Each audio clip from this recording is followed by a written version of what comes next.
All right, Naomi, we'll start over here. Congrats on your win. Tough first round opponent. Talk to us through your first match.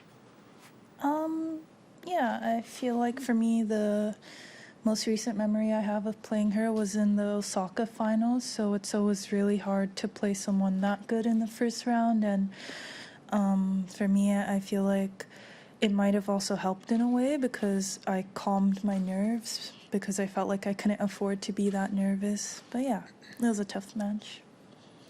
All right, we'll go to English questions in the room. Please raise your hand. Karen?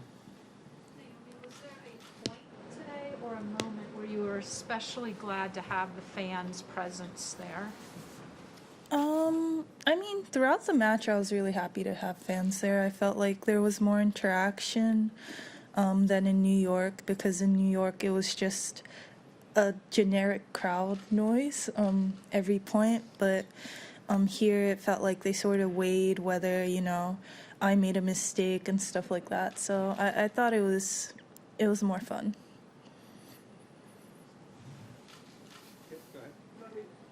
Talk about, you've been world number one a couple of times, coming into a Grand Slam as the world number one. Is there extra pressure? Is it a different element to it?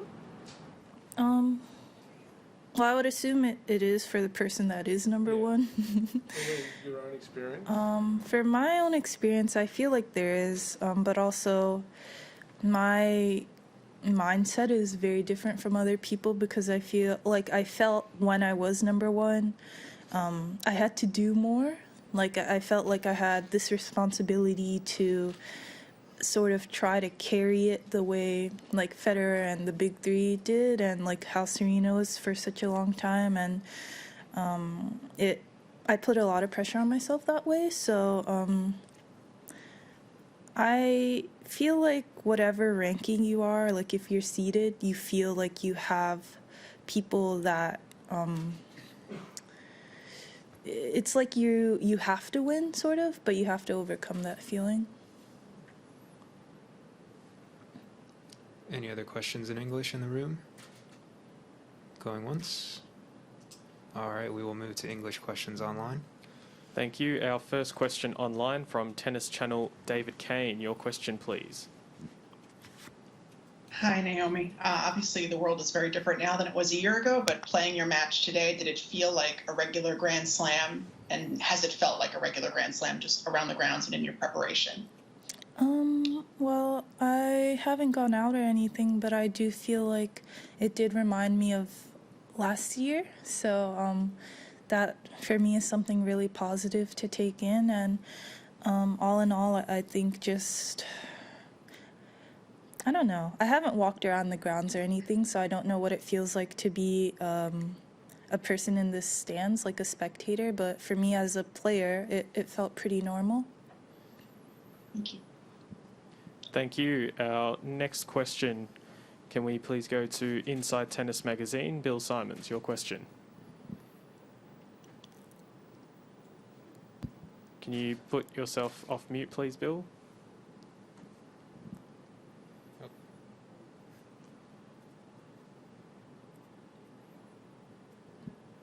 Sorry, Bill, you're still on mute. Sorry, we can't hear you. Can you hear me now? Yes, we can. Go ahead. Sorry about that. You've spoken often about Serena, and including recently, but Venus just had an incredible performance today. Could you just talk about her, maybe how you've had any special moments with her, what she's meant for the game, how she's inspired? So ironically, I actually interact with Venus more. And for me, I feel like I do talk about Serena a lot, but Venus is sort of the reason why Serena is where she is. So, of course, I always love to pay homage to her, but I'm being the little sister, so I sort of just like talk about Serena all the time because she's also the little sister. But yeah, I feel like whenever I see her, it's really amazing just to watch like how much she loves tennis, and I see her smiling so much nowadays, so it's really nice to see. And she just has this aura of like loving the sport and this infectious energy. So I hope that I can learn a lot from her. Thank you. Next question from ESPN, Willie.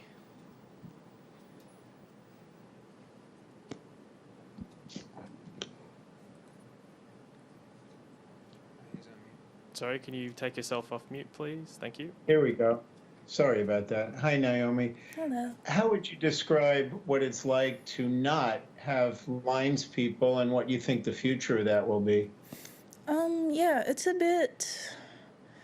It took some time to get used to, but I feel like for me, it saves me the trouble of like attempting to challenge or like thinking about did they call it correctly or not. So it actually gets me really focused, and I don't mind it at all. And for me, I feel like if they do want to continue this way, I actually have no complaints about it, because I think that there's a lot of arguments that aren't going to happen because of this technology. Thank you. Final question in English Online is from The Guardian Tumaini, please. Your question. Hi Naomi, the other day you said that like when you were number one, people would underestimate you and you felt the need to kind of prove yourself. So I'm curious, like when did you kind of change your mentality and what was kind of the trigger for you kind of changing how you thought about that? Well, honestly, I kind of had this whole like, I need to do better. I need to sort of solidify my place and be consistent and like somehow make other players respect me in that way. I've had it for that entire year, that whole 2019. And I think that also put a lot of pressure on me because I just felt like, in a way, I felt like it was me against the world. But yeah, I think just after losing here to Coco, because she was sort of the person that I never wanted to lose to in this situation, just being, the defending champion and then losing to her in such a high-profile match. I think it really, like, shocked me. And then I actually played a match in Fed Cup in Spain that I don't know if a lot of people knew about, but there's just a lot of stuff that happened there and surrounding that time that it really made me think a lot about my life and what is the reason. Like, am I playing tennis to prove stuff to other people, or am I playing to have fun because I enjoy it? And from there, I just took that attitude and tried to move forward with it. And it's something that I was doing in New York, and I think that I'm doing here too, so.